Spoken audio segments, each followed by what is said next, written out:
of Steph and I. And again, there's a Google link. Steph, I'm sorry, I'm on slide 3.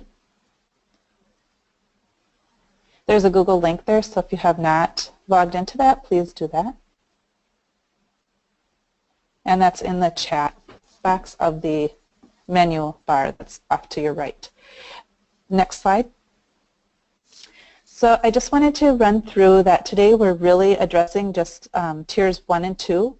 And we're not doing item by item, but we're just doing some of the necessary evidence and resources that you'll need and the possible location and where those would be housed. So some of the data sources that we look at are, just having that walkthrough that you do when you're doing the TFI.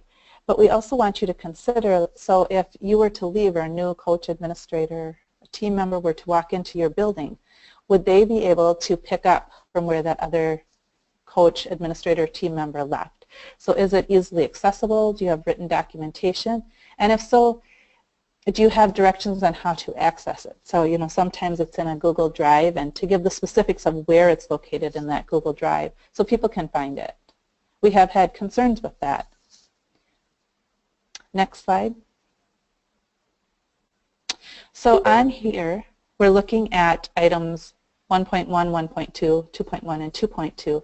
And this is really that team composition and the operating procedures. So this is included in a lot of the items that you need to have available for evidence.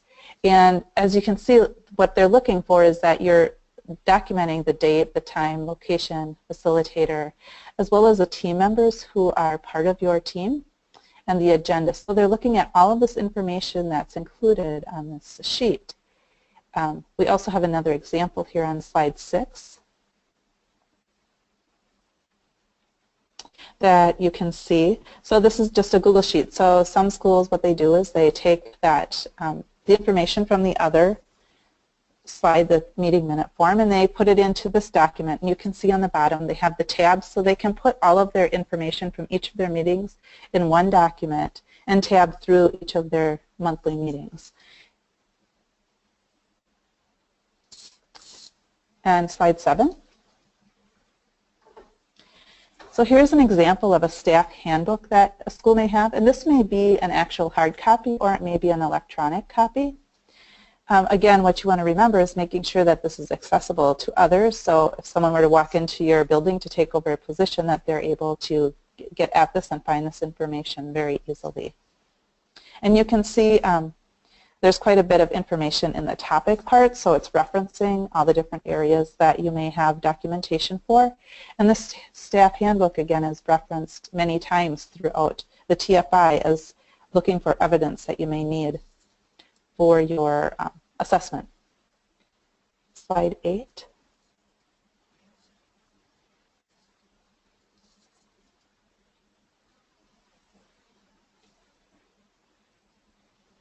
So here's a tier 1, some other evidence that you may want to put in there. So this is just examples of what you would be putting in.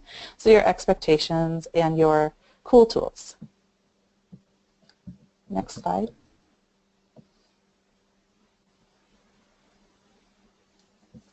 As well as you may want to be putting in your definitions that you have, those school-wide expectations are your cool tools that you would be teaching to your students. These are all examples of evidence that could be put in the staff handbook or your PBIS handbook.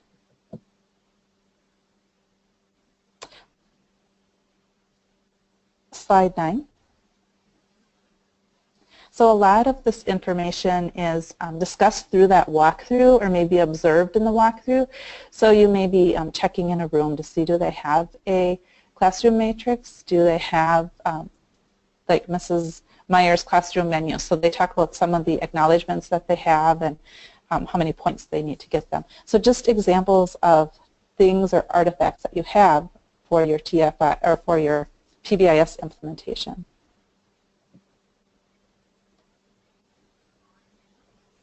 So slide 10. So about 4 times a year you need to provide feedback to your staff. That's what the requirement is in the TFI. But many schools provide data and receive feedback monthly. The SAS, which is the bright color that you see on the top, there's one way that staff provide feedback. So that's one thing that you might be able to incorporate as an artifact into your assessment, as well as include it as one of the times that you're receiving feedback from your staff. Next slide. And then this one is looking at the student committee that you might have to provide input for maybe acknowledgments or maybe some expectations in the classroom, as well as also if you have a family and community subcommittee.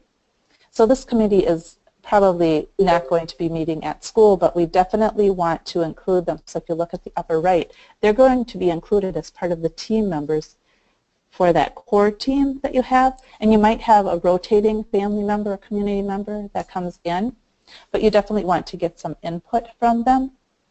And definitely when you have a family and community subcommittee, you want to give them a task, and you don't just want to give them, like have them meet and maybe help with your consequence system or acknowledgments. But if you're looking at the current data, that line that's in there, 30% of our student body is tardy, 70 of those tardies are for first period.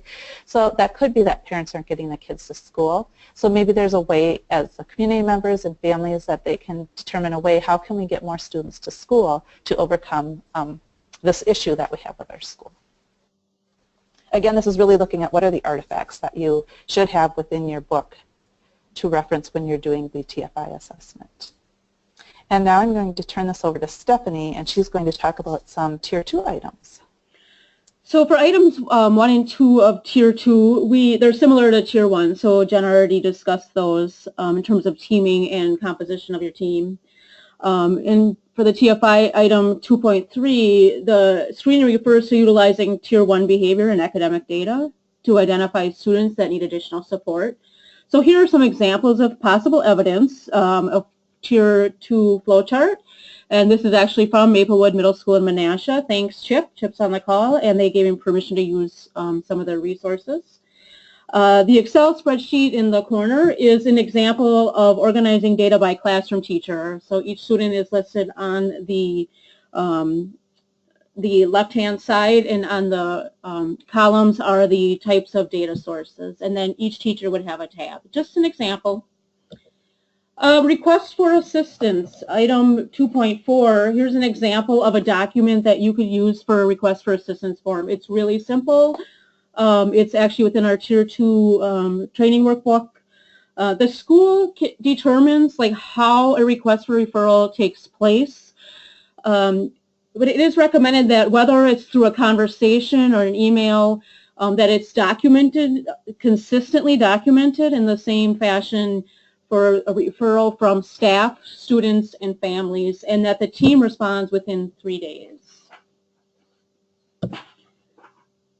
Evidence for items 2.5 and 2.7 can include your school's targeted intervention reference guide. I can show you this in a minute when we look at the TFI manual. It's on page 30 of the manual. And on page 29 of the manual is actually a description of how to utilize this guide and an example which is shown on the slide. The guide provides you with a place to list your interventions that you offer within your school and what needs or need can be met given that intervention. So for example, for this school that has check-in, check-out, they have noted that check-in, check-out suffices for the needs of all the items listed under the left-hand column. And so if they had a student that was needed access to peer attention, they would either pick check-in, check-out, social skills club, reading buddies, or lunch buddies. So that's the matching to the student need. Another artifact that can be utilized in this situation is a Tier 2 flowchart, which does have the intervention options right on it. Providing professional development to all relevant staff, and relevant is the word in the descriptor on the TFI, is critical. Item 2.9 requires written documentation used to teach and coach all staff. So these are some ways of showing evidence that you are teaching all staff. Again, the handbook, the staff handbook, I highlighted on the bottom the Tier 2 focused areas on the index of that staff handbook, and then you might have a calendar of professional development that highlights what specifically around PBIS has been reviewed with staff. And remember that discussion and reviewing data is also allows for that reflection and adaptive shift from staff.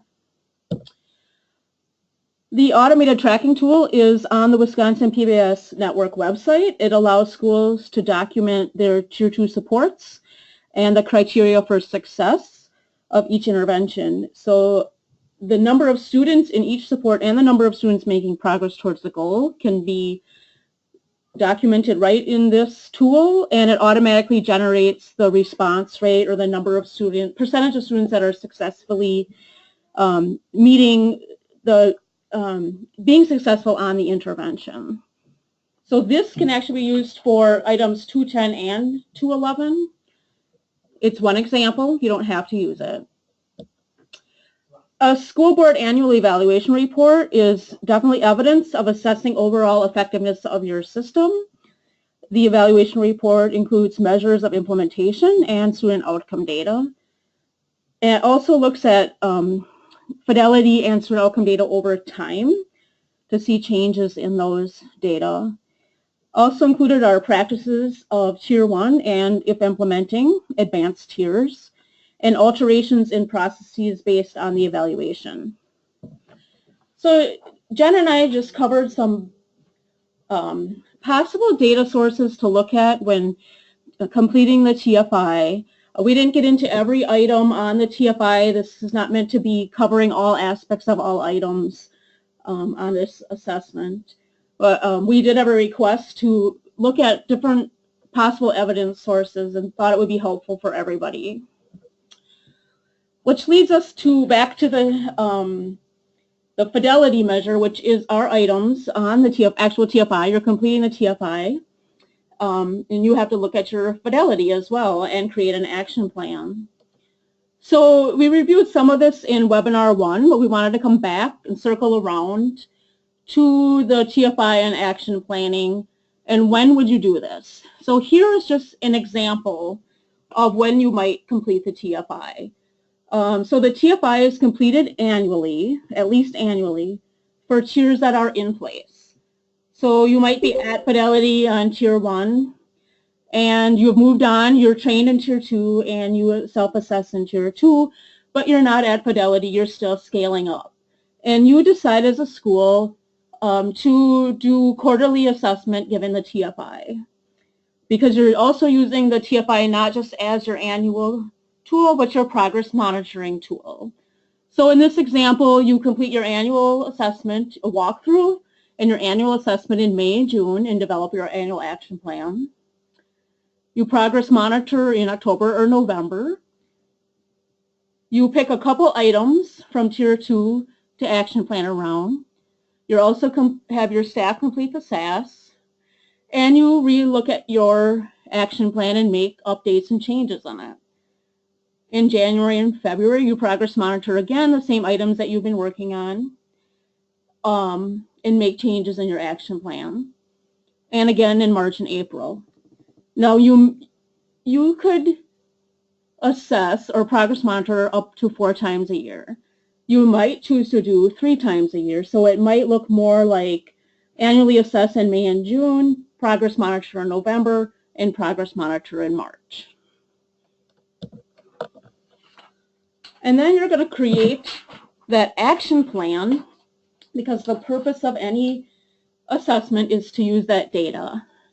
And we're going to look at certain items that we want to improve on, that we decide as a team. For in this example, item number 5 is what the team chose to action plan around.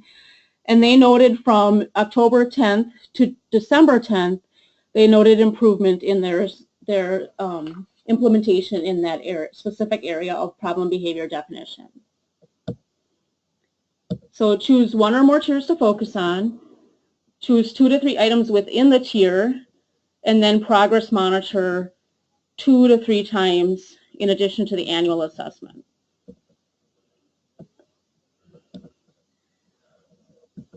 Okay. So I just wanted to point out some resources for you. If you go on to the PBIS, Wisconsin PBIS Network, and all I am doing is typing in TFI in the search engine.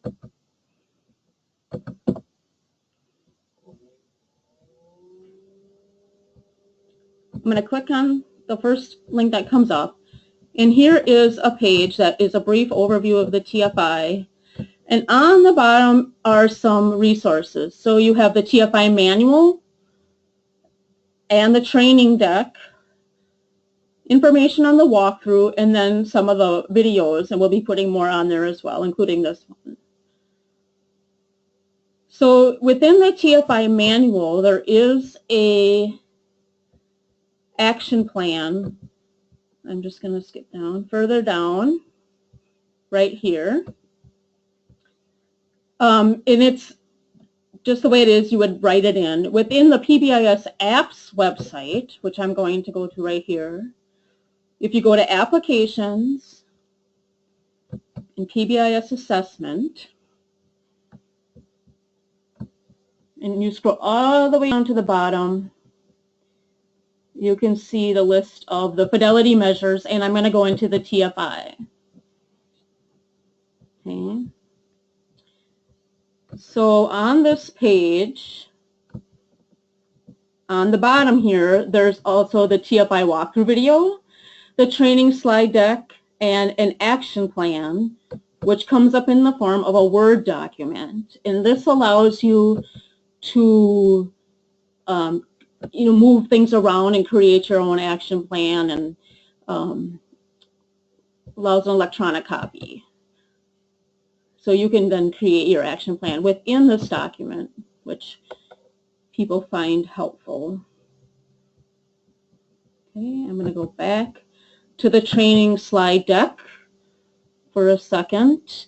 The training slide deck is very helpful in administering the TFI.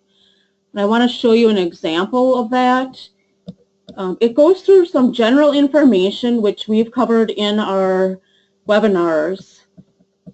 It also, when you get down to the items, it really specifies more information around the item. For example, this is just item 1.1, but it talks about who's there and gets into more detail. And really, the detail on this training slide is helpful, especially in terms of the questioning that they have right here. The scoring is the same on the manual, but the questioning and the tips, like the main ideas, can be very helpful on some of the items. So I recommend that you dig into the training deck to look at items more specifically, and to help to action plan around those items as well. So those are the resources that I pointed out in the slides. Here, and pbisapps.org.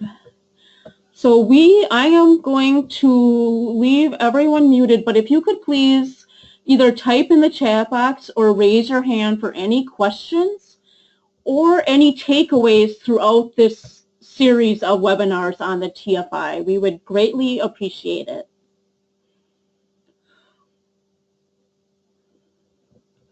So I'll be looking for either hands raised or chats in the chat box. If you raise your hand, I will unmute you.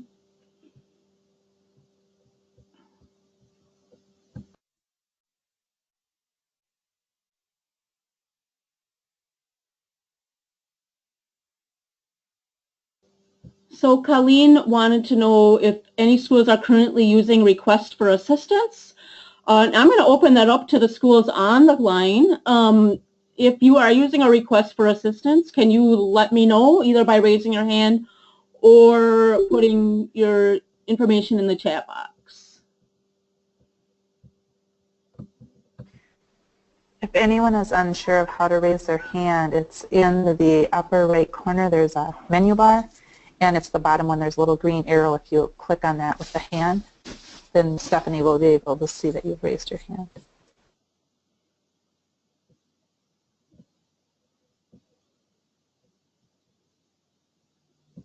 Other questions and takeaways? We are repeating this webinar series starting in January. So any takeaways that would be helpful to us as we repeat this would be appreciated. So Brian said that they found the slide deck really helpful for completing the TFI and plan on using it for action planning. Thank you.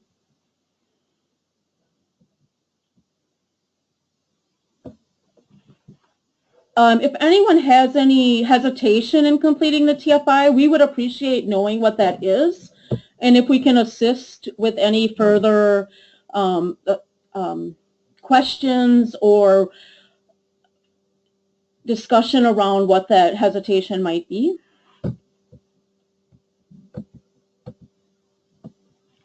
Susan likes the additional materials that we shared so they can update the information for new staff.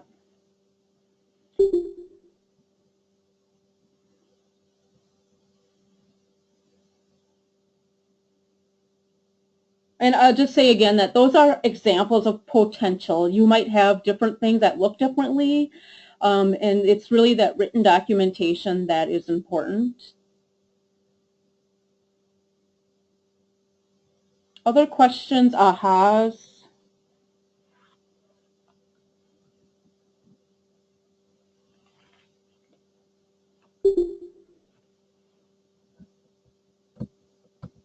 Jen, do you have anything to add? I don't know. Yeah, and Colleen said that reviewing the handbook as a professional development opportunity is something we could benefit from. And again, remembering to cycle back around on information is helpful for that repetition of knowledge and letting it take hold in our brains is important.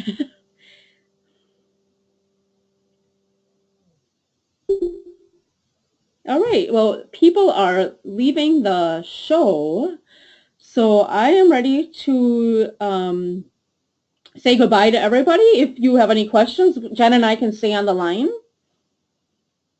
Thank you all for joining our series.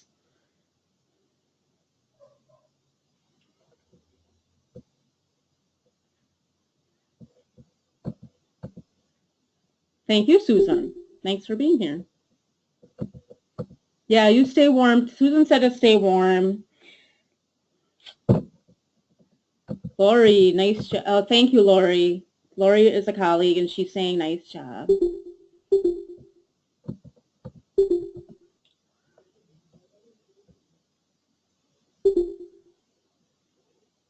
Thank you, Chip, for letting us use your resources.